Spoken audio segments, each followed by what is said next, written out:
Let's warm up with an easy pair of congruent triangles. We're given 1 and 3 there. Are congruent.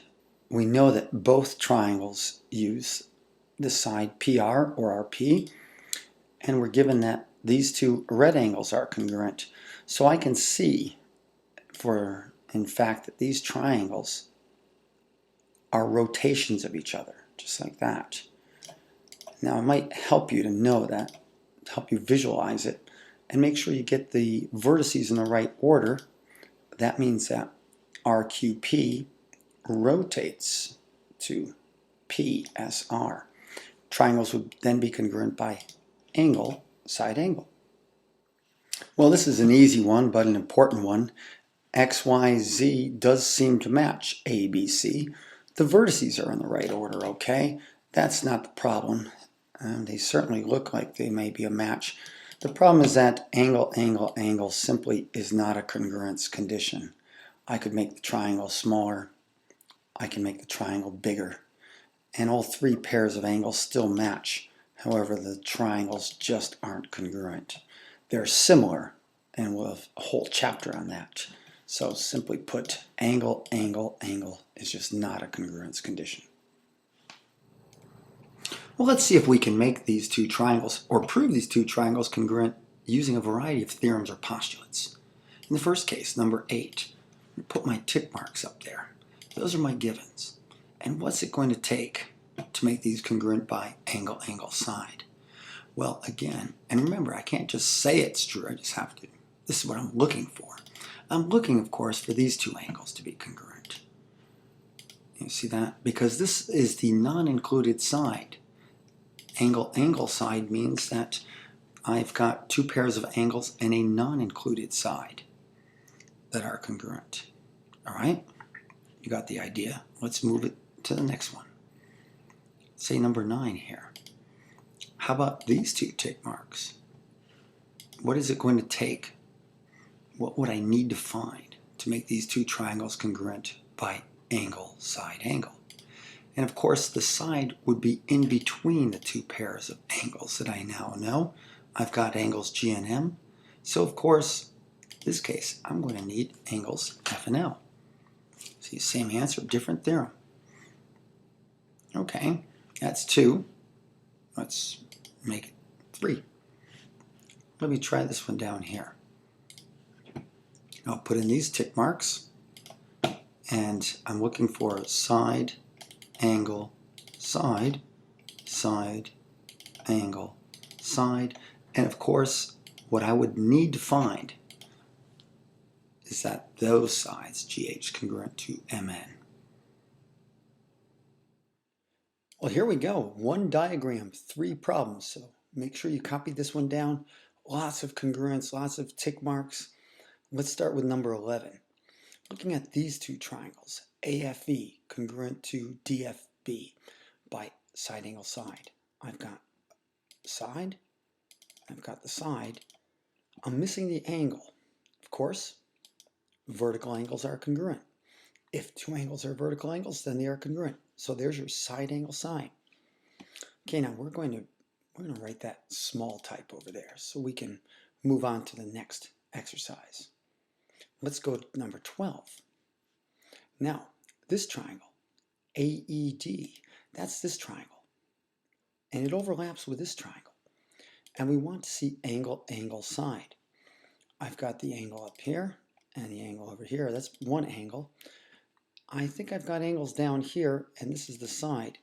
The one thing I'm going to need supporting fact is, of course, the angle here, and that's formed right there. That's BDE. Perpendicular lines form right angles. Right angles are congruent. And both of these triangles use ED, so that's congruent by the reflexive property.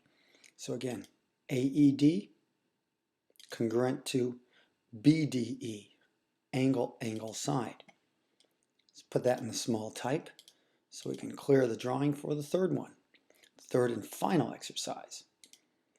Okay, how about these two? So I'm looking at AED and BDC, angle, side, angle. Again, well, what have I got there? I've got these two angles are congruent. That is angles 1 and 2, or angles 1 and C, or I could use the letters. And they're congruent because, of course, they're corresponding angles. This is my transversal, cutting these two parallel lines. Then I've got this, right there, I've got the side. So that's angle side. And the angle, of course, I've got the right angles here. The angle at D, which is, of course, CDB, and this angle DEA. So angle, side, angle. And there you have it. One diagram, and you've got three congruent sets of congruent triangles. Well, let's try something different. See if these two triangles are congruent by means of these three conditions. Now, I want to do this without even drawing the figure. I can see here angle A and D being congruent. The A and the D are in the same corresponding position, so all right, that checks out okay. I've got the segment AB and DE, the first two letters, and the first two letters. That works out okay. AC congruent to DF, the first and third letters of each. That's okay too. More specifically, AB is on one side of A and AC is on the other. DE touches D, so does DF. So I could visualize that the triangles are congruent by side, angle, side. If I needed to, I could sketch the diagram where it would be really obvious. And there you go. Well, let's see if we've got these two triangles congruent, ABC and DEF. Well, angle B is congruent to angle E, that was given, and angle C given congruent to angle F. But then I'm told this, AC is congruent to DE. And before you jump to conclusions of angle, angle, side, look at this, blue, red side, red, blue side. They're in the wrong order. In other words, these aren't the corresponding sides. These triangles are definitely not congruent. If you really want to see this demonstrated more, all you got to do is distort this a little bit. Okay, let's analyze this drawing. Make sure you've copied this drawing down. That's how we do our homework. We've got a couple clues here, a pair of parallel lines. You know that's good for something. That does give us two pairs of alternate interior angles. Remember, that's a transversal and that's a transversal. So, well, I'll write it in verse as well if you've forgotten this from Theorem 3.1. So we've got two pairs of congruent angles.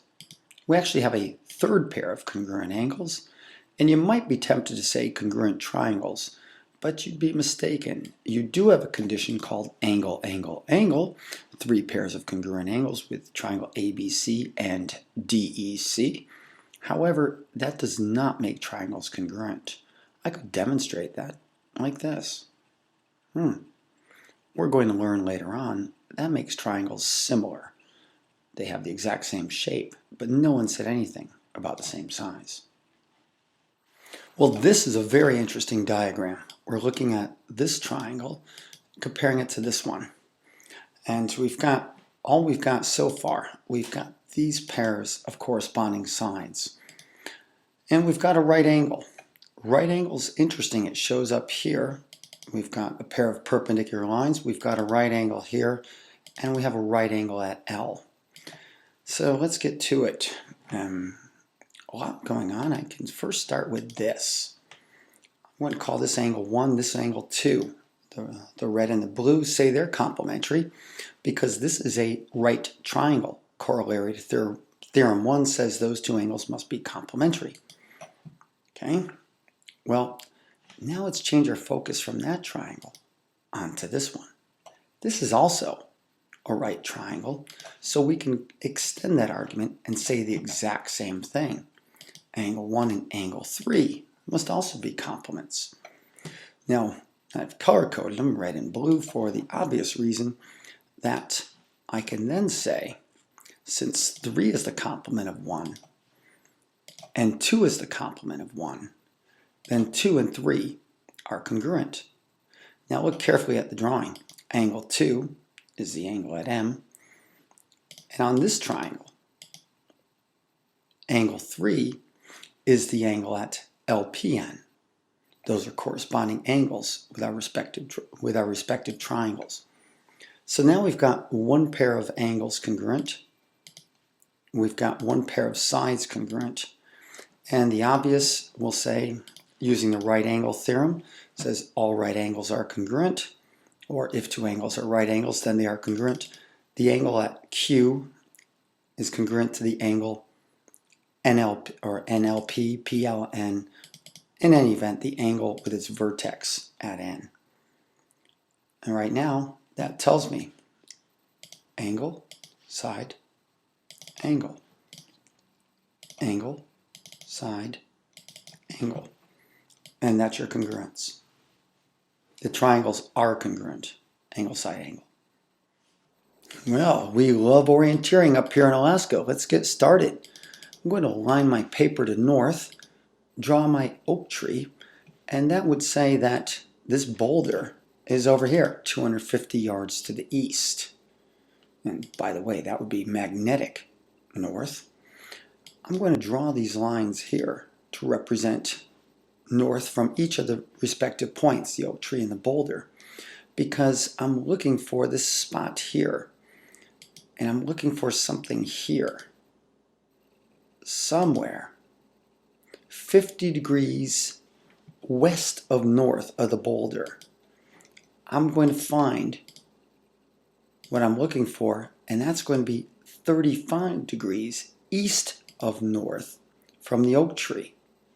So that would be the coordinates of the maple tree right there. Clearly an application of angle, side, angle.